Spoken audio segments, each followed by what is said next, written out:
What I have here is a wonderful game. If you've never played The Crew and you're looking for a recommendation on whether or not this is something that you would enjoy, I will definitely be talking about that throughout this video as I make comparisons to 5 other games that are very similar to, but perhaps better than The Crew.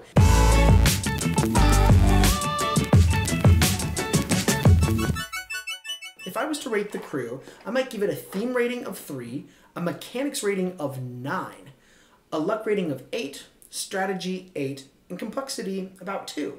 So those are really great scores. It's not a very high theme rating, but it's a stellar mechanics rating. The question is, what is the game lacking exactly? See, mechanics is really a measure of the ingenuity of a game's rules, how intuitive they are, how clever it is, and whether or not the mechanics really click with players. But whenever you recognize a game has ingenious mechanics, that might not mean the game is for you, because it really depends on what those mechanics are. In the case of The Crew, the mechanic is trick-taking, which is the same mechanic in a game of spades, or hearts, or bridge, or pinochle, or euchre, or any number of games that you can play with a standard deck of cards. And it may be the case that that mechanic is not really for you. And there are a lot of reasons why you might not like a game that involves trick-taking. For example, cards are really just an abstract mechanic. A lot of people don't really enjoy card games, period. Another reason is in The Crew, and probably one of the biggest faults in The Crew is the element of luck. It's actually possible to be dealt a hand of cards where there is no path to victory. And for some people, that might be frustrating. And then lastly, playing a trick-taking game involves partnerships, and sometimes partnering up with other players, or even just playing a cooperative game, isn't the kind of mood that a person is into, or the kind of game that a person likes. So we're going to be looking at a number of games that offer variations on the same mechanic, different mechanics altogether, and even games that are competitive and not cooperative. So with that said, let's take a look at the very first game. Like The Crew, it has mechanics that rely heavily on being able to figure out what other players are holding. And that's something that I find very engaging about The Crew. It's almost like a puzzle. However, the gameplay is entirely different. The game is called Cryptid. In Cryptid, the objective is to race your opponents to find the habitat of a monster by using your limited information and deducing the rest of the information from how other players play. What I really like about it, and what I find strikingly different from The Crew, is that whereas in The Crew you can be dealt a hand that has no path to victory, in Cryptid there is always a solution. And if you play long enough, eventually somebody will find it. How long it's going to take to find the solution can vary based on how your opponents are playing, and this one is a competitive game, so unlike The Crew, people don't want to reveal information. But at the end of the game, there will always be a winner. And then finally, while The Crew is really just a card game, Cryptid is a lot more tactile, with its beautiful modular board and its satisfying wooden components. When I rate Cryptid, even though it has very different gameplay,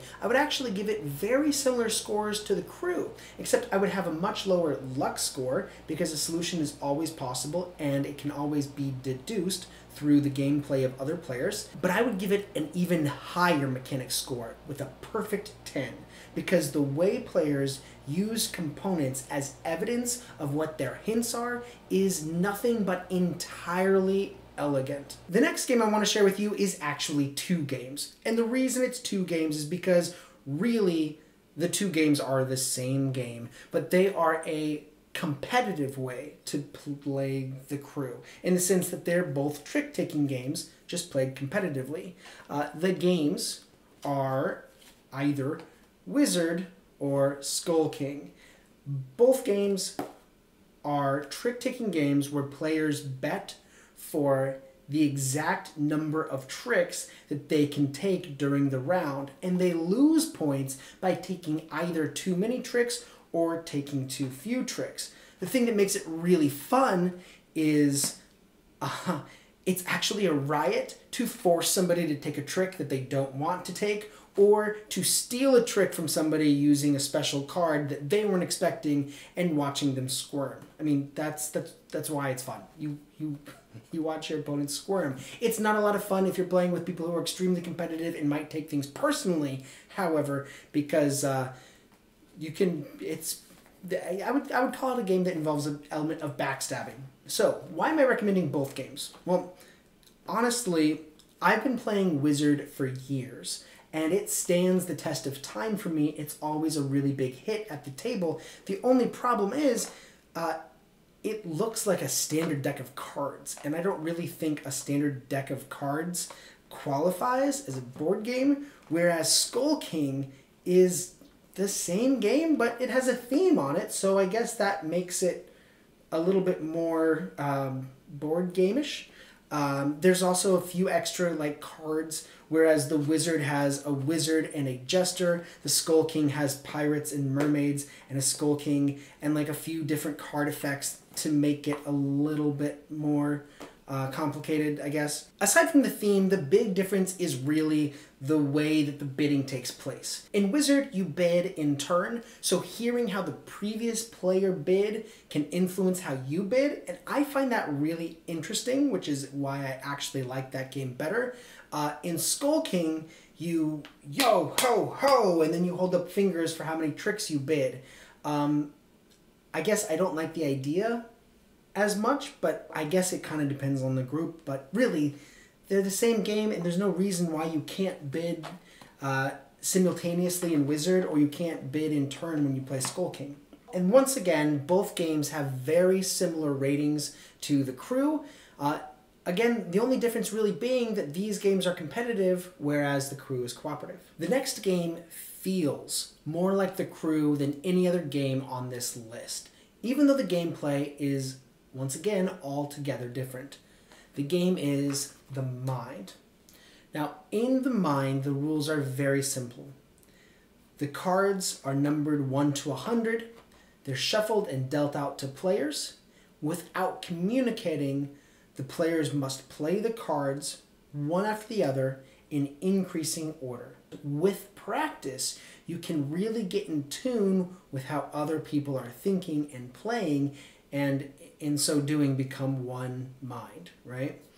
The reason it feels so similar to The Crew, though, is in The Crew, you have to work pretty much in silence to achieve mission objectives by taking tricks. And so as you're playing cards, you're thinking, oh my goodness, you know, play this, play this, play this, or don't play that, don't play that, don't play that. You can't communicate any of those things. So I really like how both games create a dynamic between you and the other players that is wordless. The Mind is actually much simpler, though, and the theme is non-existent, really. I mean, it might as well be Wizard. There's bunny rabbits on the card, but I don't know what they have to do with anything. Ninja stars as a power-up and thing. I would say for The Mind, theme 1, mechanics, another perfect 10. Luck, I don't even know what to call it. Sometimes based on how it's dealt, it can be harder or it can be easier, but it's never impossible. It's just how good you are as working as a group. So for luck, maybe a 1 or a 2 or a 0. For strategy, I don't even know what to call psychic connection. Strategy? Is that even strategy? I suppose so. Maybe it's... Boy, this is a hard one to rate. Strategy is a high number. I don't know how to call wordless communication. And then for complexity, like a 1. Seriously, a 1. You can't play this game wrong. That's The Mind. While I am comparing games like this, I want to tell you about theperfectboardgame.com, because when I'm not making YouTube videos, my day job is a software developer, and I have a personal project where I have created a rating system for all of these games where you not only can review and rate the games, but compare them in charts along different axes and whatever floats your boat. There are so many different ways to explore and learn more about board games, so if you like board games and you like comparing them, definitely go and check that out at theperfectboardgame.com. The next game is very similar to The Crew, even in mechanics. It's cooperative, it involves trick-taking. The only thing it does better is that whereas when you play The Crew, if you play with 2 players, you must play a variant. and the variant adds a great deal of more luck, and it actually makes many of the missions just unplayable. But the Fox and the Forest duet is a incredible two-player trick-taking cooperative game. It fixes the two-player variant in the Crew. There is no other reason to recommend this game, though, than you like the Crew so much and you wish you could play it two-player better. But of course, as you can tell by the cover of the box, it's not exactly the same as the Crew. It's not about outer space, for example. In the Crew, you are achieving missions by giving tricks to specific players. In the Fox and the Forest, you're trying to move a pawn through the forest, and the distance and direction that the pawn moves depend on which player won the trick and what the value of the cards is. Nevertheless, it has very similar ratings to the Crew. It's just a better two-player game. Okay, every game in this list so far has addressed the mechanics of the Crew and replaced it with something else. But the very last one is the only game on this list that addresses the other problem, which is the theme. In the Crew, aside from the communication limits, which I do think is appropriate for astronauts, I don't think there's any thematic meaning in trick-taking. Nothing about that says space exploration to me. But the last game, which is a space exploration game, says a lot about that theme. And it's cooperative. The game is Apollo. Apollo is an asymmetric game for ground control and 1 to 4 astronauts. There's a screen set up between them and limitations on what they communicate. While the astronauts are taking actions, those actions are affecting the integrity of the ship, which only ground control knows. So using what limited communication they have, ground control has to provide guidance for the astronauts so that they can successfully complete either the Gemini or the Apollo space missions. Now, all of the actions, by the way, are executed using dice. Dice are rolled, dice are placed. The dice element certainly doesn't have anything to do with exploring outer space, but the communication limitations are phenomenal. I think it's a very thoughtful game, and I really enjoyed playing it. My only criticism is it feels a little bit like ground control is like a dungeon master, so to speak.